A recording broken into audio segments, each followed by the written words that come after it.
Malam hari ini kita akan berbicara seorang tokoh dan masih tetap tokoh yang hidup sezaman dengan Rasulullah SAW. Tokoh ini tidak begitu lama menyertai Rasulullah SAW. Tidak begitu lama hidup bersama dengan Rasulullah SAW, tapi nama beliau sudah terukir di dalam sejarah Islam. Beliau adalah Sa'ad bin Rabi' radhiyallahu tabaraka wa ta'ala an, semoga Allah meridainya. Sa'ad bin Rabi' beliau termasuk salah satu di antara 12 pemimpin Ansar yang terpilih dalam Bai'at Aqabah II. Beliau memeluk agama Allah Subhanahu wa taala ketika mendengarkan dakwah Mus'ab bin Umair di kota Madinah. Beliau dari kalangan Ansar, berarti beliau berdomisili di kota Madinah.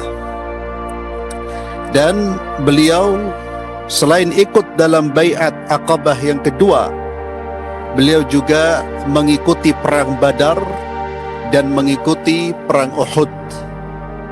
Dan di medan Uhud lah beliau terbunuh sebagai seorang syuhada, sebagai orang yang mati syahid di jalan Allah Subhanahu wa taala. Ketika kaum muslimin hijrah dari kota Makkah menuju Madinah, karena mereka ditindas oleh orang-orang musyrik, mereka disiksa, maka Allah Azza wa Jalla memerintahkan nabinya untuk mengajak orang-orang beriman yang berdomisili di kota Makkah untuk hijrah ke kota Madinah. Berangkatlah kaum muslimin yang tinggal di kota Madinah, di kota Makkah menuju Madinah. Dan ketika mereka sampai di kota Madinah, Nabi kita Muhammad sallallahu alaihi wasallam, di antara langkah yang beliau lakukan adalah akha bainal muhajirin wal ansar. Nabi mempersaudarakan antara orang-orang muhajirin dan ansar. Nabi SAW mengatakan, engkau saudaranya fulan, engkau saudaranya fulan, engkau saudaranya fulan. Di antara kaum muhajirin ada sahabat yang bernama Abdurrahman bin Auf, yang telah kita bahas sebagian perjalanan hidupnya. Abdurrahman bin Auf ini dipertemukan dan dipersaudarakan dengan Sa'ad bin Rabi'. Abdurrahman bin Auf dipersaudarakan dengan Sa'ad bin Rabi', tokoh yang menjadi pembahasan kita pada malam hari ini. Dan Sa'ad bin Rabi', beliau adalah orang terpandang dan juga orang kaya di kota Madinah. Ketika Nabi SAW mempersaudarakan beliau dengan Abdurrahman bin Auf, apa yang dilakukan oleh Sa'ad bin Rabi'? Beliau mengatakan kepada Abdurrahman bin Auf, ya Abdurrahman, aku adalah orang terkaya di Madinah. Aku adalah orang terkaya di Madinah. Kalau Anda mau, silahkan ambil separuh dari hartaku. Ini baru ketemu dan Nabi mempersaudarakan. Kata Sa'ad bin Rabi', aku adalah orang terkaya, dan kata-kataku adalah orang terkaya. Informasi yang disampaikan kepada saudara barunya ini, itu bukan untuk menunjukkan kekayaannya atau untuk menyombongkan dirinya, tapi agar Abdurrahman bin Auf ini mau menerima, tidak sungkan. Saya adalah orang kaya. Jadi dia membuka pembicaraannya dengan dengan meyakinkan, tujuannya agar Abdurrahman bin Auf ini menerima tawarannya. Separuh hartaku buat Anda, separuhnya buat saya. Bukan 10-20% dari hartanya, apalagi 5%, 50% dari harta Sa'ad bin Rabi'. Tidak cukup hartanya yang ditawarkan. Bahkan Sa'ad bin Rabi' mengatakan, wahai Abdurrahman, saya punya 2 istri. Jika Anda berkenan, saya akan ceraikan yang satu dan nikahi dia.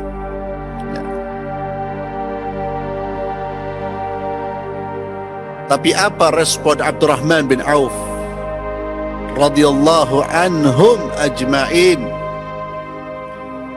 Yang satu, Sa'ad bin Rabi' memiliki sifat dermawan yang luar biasa. Ternyata orang muhajir yang dia datang ke kota Madinah tanpa membawa harta apapun, tidak membawa apa-apa, memiliki kekayaannya luar biasa, yaitu iffah, menjaga kehormatan diri, memiliki mental berjuang, memiliki mental bekerja, memiliki mental untuk menghidupi dirinya dengan potensi yang dia miliki. Abdurrahman bin Auf kemudian tidak bergembira, teriak karena mendapatkan separuh harta, bahkan ditawarkan istrinya, ya. Tapi apa yang dijawab oleh Abdurrahman bin Auf? Terima kasih, semoga Allah memberkahi hartamu, memberkahi keluargamu. Cukup tunjukkan saya di mana pasar Madinah ini. Kata Abdurrahman bin Auf, dullani ala suq. Cukup tunjukkan saya di mana pasar di kota Madinah ini, saya akan bekerja, saya akan mencari nafkah. Tunjukkan pasarnya ada di mana. Ya Allah. Maka Allah subhanahu wa ta'ala memuji mereka-mereka ini. Di antara pujian Allah kepada kaum Ansar, orang-orang Ansar, orang-orang berdomisili di kota Madinah, yang betul-betul mereka menerima saudara-saudaranya dengan tangan terbuka, dengan ketulusan, dan mereka tidak segan-segan untuk berbagi harta dengan orang-orang muhajirin. Allah memuji mereka, a'udzubillahi minasyaitonir rajim, di dalam surat Al-Hasyr ayat 9. Kata Allah subhanahu wa ta'ala, walladzina tabawwa'u ad-dara wal imana min qablihim yuhibbuna man hajara ilaihim wa la yajiduna fi sudurihim hajatan mimma utu wa yu'thiruna ala anfusihim walau kana bihim khasasah wa man yuqa shuhha nafsihi fa ulaika humul muflihun. Dalam rangka merespon orang-orang seperti Sa'ad bin Rabi' dan tokoh-tokoh Ansar yang lain, sahabat-sahabat Ansar yang lain, Allah Azza wa Jalla menurunkan firman-Nya, dan orang-orang Ansar, kata Allah, yang telah menempati kota Madinah, yakni dan orang-orang yang telah menempati kota Madinah, tabawwa'ud dar, yakni orang-orang Ansar, dan telah beriman sebelum kedatangan mereka, kedatangan kaum muhajirin. Allah memuji mereka, orang-orang Ansar ini, sebagai apa? Mereka mencintai orang-orang berhijrah kepada mereka. Allah memuji rasa cinta mereka, rasa cinta orang-orang Ansar kepada kaum muhajirin. Dan mereka tidak menaruh keinginan dalam hati mereka terhadap apa yang diberikan kepada mereka, kepada orang-orang muhajirin, dan mereka mengutamakan kaum muhajirin atas dirinya sendiri, meskipun mereka juga memerlukan. Ini tingkat kedermawanan yang luar biasa. Puncak dari kedermawanan itu adalah ketika kita mengutamakan orang lain daripada diri kita sendiri. Itu adalah puncak kedermawanan. Karena kedermawanan itu memiliki tingkatan, Pak. Memiliki tingkatan. orang yang paling dermawan, dan dia berada dalam posisi puncak kedermawanan ketika dia lebih mengutamakan saudaranya daripada kebutuhan dia sendiri. Sebagaimana kisahnya seorang sahabat Rasulullah sallallahu alaihi wasallam yang ketika Nabi menawarkan jamuan atau menawarkan kepada mereka siapa yang ingin menjamu tamunya Rasulullah sallallahu alaihi wasallam. Tiba-tiba ada seorang sahabat yang mengajukan dirinya untuk menerima tawaran tersebut. Dia pun pulang ke rumahnya, lalu bertanya kepada istrinya. Istrinya pun terkejut. Ya fulan, wahai suamiku, kita tidak punya makanan. Ini makanan hanya ada untuk anak-anak kita.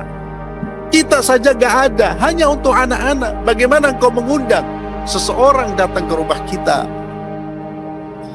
Maka si suami ini dengan penuh keyakinan karena ditamu Rasulullah SAW, dia pun mengajak istrinya untuk menidurkan anak-anaknya. Untuk menidurkan anak-anaknya, lalu kemudian membuatkan makanan bagi orang tersebut. Dan ketika si tamu ini masuk, suaminya mengatakan kepada istrinya, nanti kalau tamu ini masuk, gelapkan ruangan kita, matikan api-api itu, dan buatlah seolah-olah kita makan seperti dia makan. Maka si tamu ini datang ke rumahnya, diberi makanan dengan suasana yang gelap, sehingga tidak kelihatan kalau ternyata tuan rumah itu tidak memakan apa-apa. Tamu pun kembali dengan kenyang, dan memang dia adalah orang yang kelaparan, sehingga Nabi mengajukan tawaran, siapa di antara kalian yang mau menjamu? Ternyata yang merespon cepat adalah justru sahabat yang juga tidak punya apa-apa. Itulah kata Allah, wa yu'thiruna ala anfusihim walau kana bihim khassasah. Mereka lebih mengutamakan orang lain sekalipun mereka butuh. Namun tentu dia mengutamakan orang lain ketika memang anaknya masih bisa tahan. Tapi kalau anaknya tidak bisa tahan, artinya bisa mati karena kelaparan, ya tidak boleh mendahulukan orang lain. Tapi dia yakin anaknya bisa tahan. Hanya satu malam. Maka ketika seorang sahabat Ansar ini di pagi harinya dia bertemu dengan Rasulullah sallallahu alaihi wasallam, kata Rasulullah sallam, sungguh Allah kagum dengan perbuatanmu. Allah kagum dengan perbuatannya, bukan manusia kagum, bukan siapa, Allah kagum, Allah cinta dengan kau. Wa yu'thiruna ala anfusihim walau kana bihim khasasah. Itu juga termasuk yang ditunjukkan oleh sahabat-sahabat yang lain, termasuk juga Sa'ad bin Rabi'. Sa'ad bin Rabi' tentu mencintai hartanya, tentu dia mencintai istrinya, tapi dia merasa ini sangat membutuhkan. Ini orang datang tanpa membawa apa-apa, silahkan ambil separuh hartaku. Namun Abdurrahman bin Auf sekali lagi, beliau memiliki sifat iffah dan izzah. Beliau tidak mengambil sedikit pun harta dari Sa'ad bin Rabi'. Yang beliau lakukan adalah dullani ala suq, yang beliau minta agar ditunjukkan di mana pasar di kota Madinah tersebut. Dan akhirnya sebagaimana yang sudah kita bahas, Abdurrahman bin Auf menjadi sahabat yang paling kaya raya karena tawakalnya kepada Allah dan usahanya, ikhtiarnya, punya sifat iffah. Allah subhanahu wa ta'ala memberikan jaminan, wa may yatawakkal 'ala Allah fahuwa hasbuh. Siapa yang bertawakal kepada Allah, maka Allah akan mencukupinya.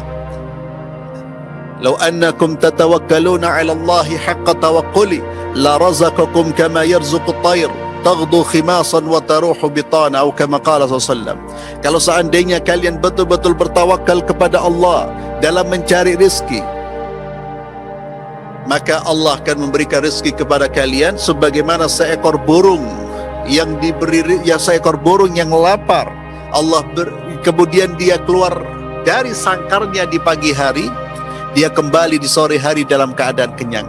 Jaminan dari Allah Subhanahu wa taala. Kembali kepada Sa'ad bin Rabi' radhiyallahu tabaraka wa ta'ala.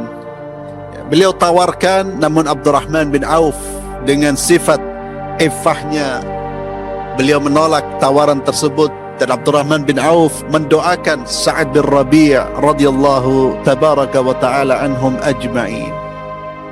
Beliau pun ma'asyiral muslimin menemani Rasulullah sallallahu alaihi wasallam dan berjihad bersama Rasulullah sallallahu alaihi wasallam, dan betul-betul menunjukkan cinta kepada Rasulullah sallallahu alaihi wasallam sampai pada saat atau sampai pada waktunya di perang Uhud.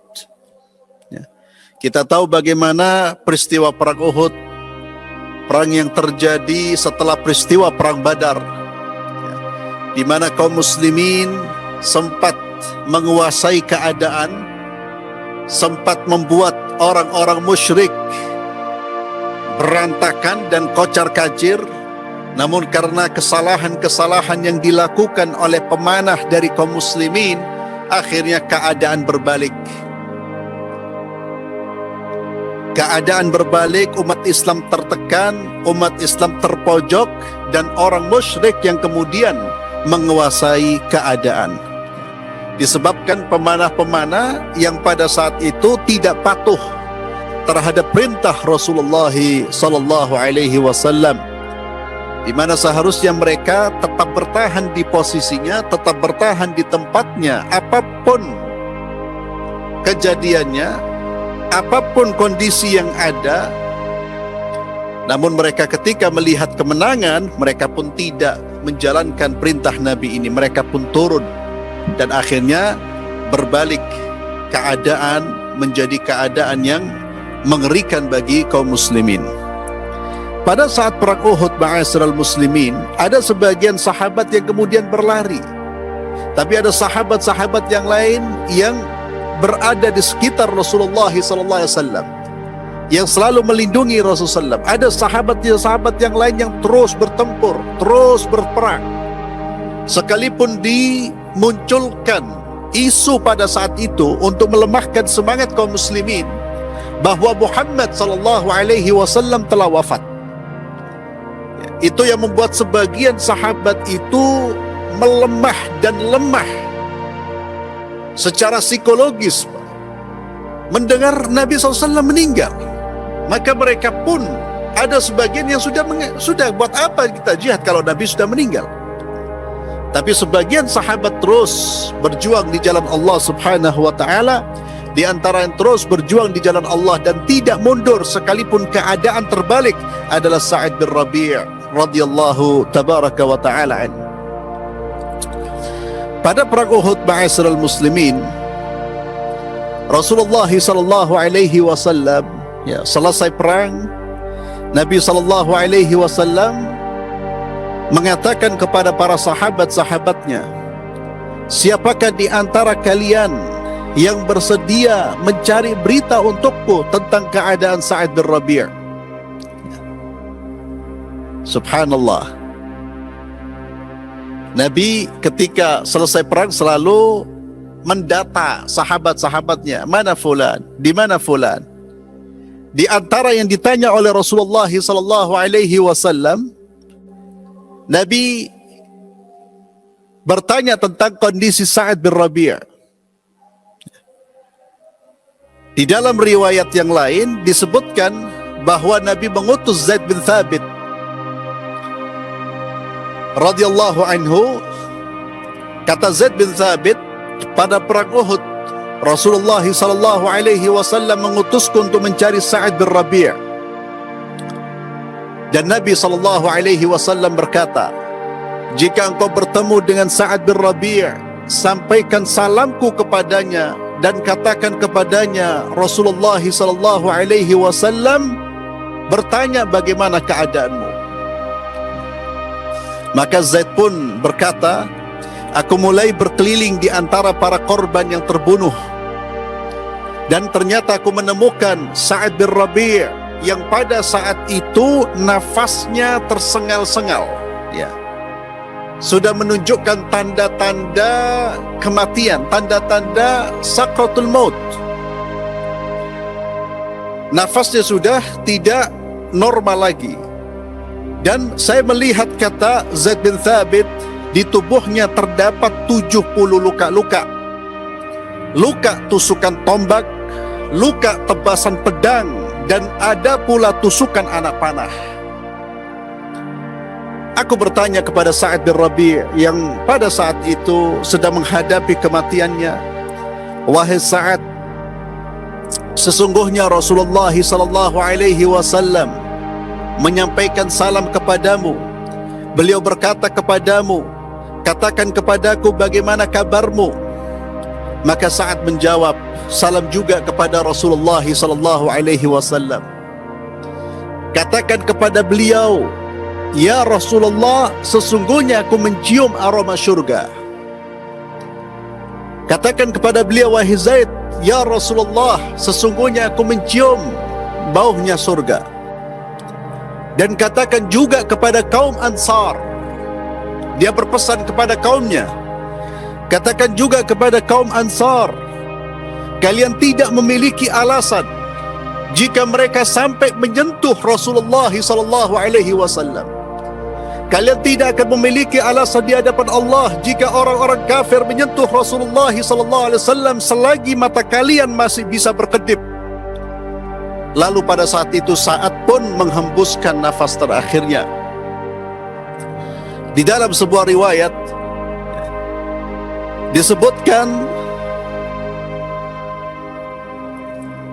Sa'ad ketika didatangi, ya, dan Sa'ad pun berkata, semoga Allah membalasmu dengan sebaik-baik atas jasa-jasamu kepadaku, seperti Allah membalas seorang nabi karena jasanya kepada umatnya. Kata Sa'ad bin Rabi', sampaikan salamku kepada kaummu, katakan kepada mereka bahwa Sa'ad berkata kepada kalian, tidak ada alasan bagi kalian di sisi Allah jika nabi kalian tidak selamat. Tidak ada alasan bagi kalian di hadapan Allah kalau sampai nabi kalian tidak selamat, sedangkan pada diri kalian masih ada mata-mata yang berkedip. Allahu Akbar. Cintanya Sa'ad bin Rabi' kepada Rasulullah SAW di akhir kehidupannya, yang beliau fikirkan siapa? Keselamatan Rasulullah SAW. Bahkan beliau memberikan pesan, jangan sampai Nabi SAW tersentuh oleh orang-orang musyrik, dan kalau sampai tersentuh sedangkan kalian masih bisa melihat, demi Allah kalian akan digugat di hadapan pengadilan Allah Subhanahu wa taala. Ini yang disebut cinta kepada Rasulullah SAW. Saat pada saat itu tidak berpesan untuk anaknya atau tentang anaknya, tentang keluarganya, tentang hartanya. Yang ada di benaknya keselamatan Muhammad SAW. Dan pada saat pembelaan beliau di medan perang dan pembelaan beliau dengan lisan perbuatannya, Allah pun mengambil rohnya. Dan sebelumnya Nabi SAW mengatakan, ya Sa'ad, sampaikan salamku kepada beliau. Maka meninggallah Sa'ad bin Rabi' di medan tempur, di medan juang. Dan beliau ma'asyiral muslimin termasuk syuhada, orang-orang yang mati di jalan Allah Subhanahu wa taala. Apa yang bisa kita teladani dari Sa'ad bin Rabi'? Ya. Kita tadi melihat bagaimana kehidupan singkat beliau bersama dengan Rasulullah SAW. Beliau masuk Islam di akhir-akhir nubuwah, ya, sebelum hijrahnya Rasulullah SAW ke kota Madinah. Dan beliau pun meninggal di medan Uhud. Kehidupan yang tidak lama, tapi kehidupan beliau telah memberikan kesan bagi baginda Muhammad SAW. telah memberikan kesan bagi Rasulullah sallallahu alaihi wasallam sehingga Rasulullah pun mencari mana Sa'ad bin Rabi'. Memberikan kesan sehingga Nabi pun mengatakan, kalau engkau bertemu dengannya sampaikan salamku. Apa yang ditinggalkan oleh Sa'ad bin Rabi'? Hubbuhu lillahi walir Rasul sallallahu alaihi wasallam. Cintanya yang jujur kepada Allah dan Rasulnya Muhammad sallallahu alaihi wasallam. Pengorbanan yang diberikan untuk agama Allah subhanahu wa ta'ala. Itulah mukmin sejati, ma'asyiral muslimin. Dan bagaimana cintanya beliau kepada Rasulullah sallallahu alaihi wasallam sehingga menjadi beban fikiran beliau adalah keselamatan Muhammad sallallahu alaihi wasallam. Mari kita bandingkan dengan keimanan kita, dengan perilaku kita pada hari ini. Apakah yang menjadi beban fikiran kita adalah keselamatan syariat Muhammad sallallahu alaihi wasallam? Nabi Muhammad sallallahu alaihi wasallam sudah meninggal, tapi syariatnya, apakah kita menjadi orang-orang yang peduli dengan syariatnya? Orang-orang yang fikirannya terbebani ketika melihat musuh-musuh ingin menenggelamkan syariat Muhammad sallallahu alaihi wasallam, ataukah kita termasuk orang yang tidak peduli sama sekali? Kita bisa menilai diri kita, ma'asyiral muslimin, cintanya kita kepada Nabi itu bukan hanya buat perkumpulan-perkumpulan saja, semua orang bisa. Buat seremonial saja, semua orang bisa. Pemimpin dimanapun, maulid Nabi mereka kumpul, tapi setelah itu mereka merusak syariat Muhammad sallallahu alaihi wasallam. Bukan dengan cara itu, dengan cara pengorbanan, dengan cara ketulusan cinta, dengan cara menjaga syariatnya. Itulah ciri dari cinta kepada Rasulullah sallallahu alaihi wasallam. Itulah yang ditunjukkan oleh para sahabat Rasulullah sallallahu alaihi wasallam. Mudah-mudahan Allah azza wa jalla bisa mudah-mudahan Allah azza wa jalla memberikan kekuatan kepada kita untuk bisa menjalankan apa yang telah dijalankan oleh para sahabat Rasulullah sallallahu alaihi wasallam. Mudah-mudahan Allah azza wa jalla menanamkan rasa cinta kita kepada Allah dan Rasulnya, menanamkan rasa senang berjuang dan berkorban demi menegakkan agama Allah subhanahu wa ta'ala. Dan ini, ma'asyiral muslimin, tentunya dengan menempa diri kita, dengan menempa keluarga kita dengan ilmu, iman dan amal, dengan berupaya untuk terus-menerus belajar dan berdakwah di jalan Allah subhanahu wa ta'ala. Itulah nilai-nilai yang ditinggalkan oleh para sahabat Rasulullah sallallahu alaihi wasallam.